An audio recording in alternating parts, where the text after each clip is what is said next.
Nous faisons tous des erreurs. Certaines sans gravité, d'autres dramatiques. Mais la sienne, commise en toute innocence, nourrie par l'orgueil, fut la plus grande et la plus terrible de toutes. Tout ce qui est à toi me revient de changer votre destin. Certains pensent que le prince se rendit sur l'île du temps pour échapper à la mort et qu'il en revint seul. L'amulette détruite, le Dahaka apaisé, l'impératrice morte. Le prince était enfin libre.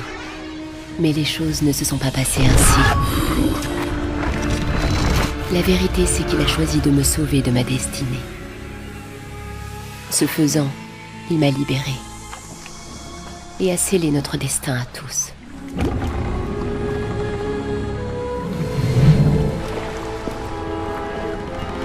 Prince, de tous les avenirs possibles, celui-ci était le plus prometteur. Mais quelque chose a changé. N'ayez crainte, Kailina. Vous ne risquez rien à Babylone, je vous le promets. Voyez, nous sommes presque arrivés.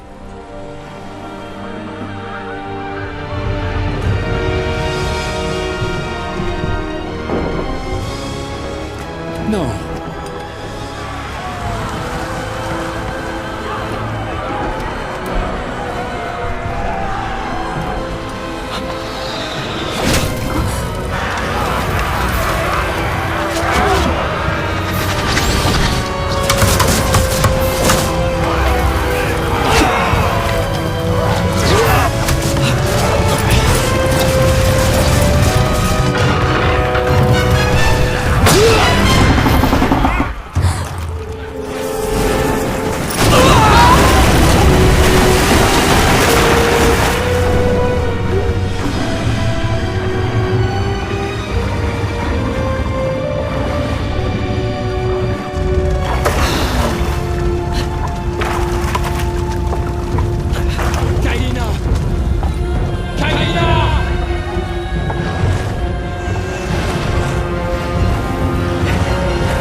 Alors que notre bateau sombrait dans le port, le prince découvrait une cité bien différente de celle qu'il avait quittée.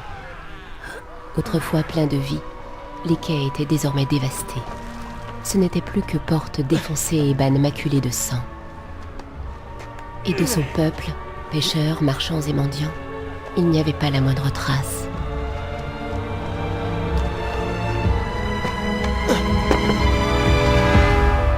D'autres avaient pris leur place.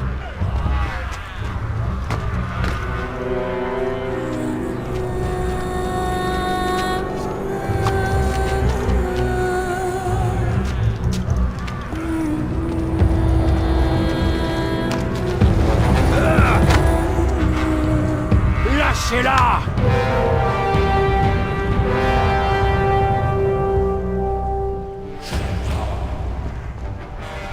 Le prince se fraya un passage dans le quartier éventré, hanté par des visions de jeunesse.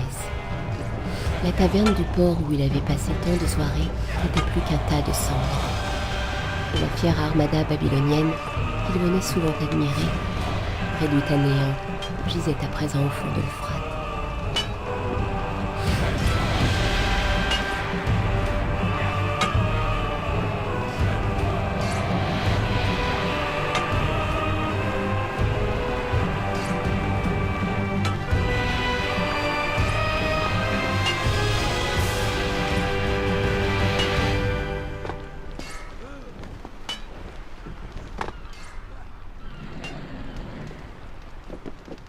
Il y a des traces de combat partout.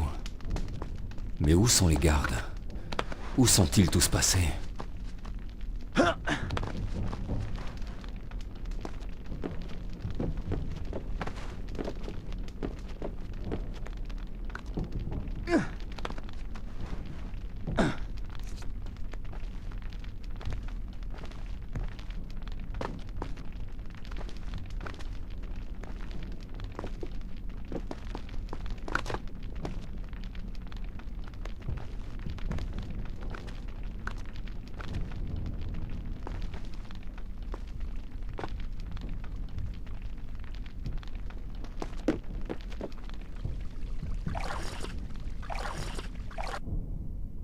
Voulez-vous que je reprenne à partir? Je poursuivrai mon récit à partir de ce point la prochaine fois.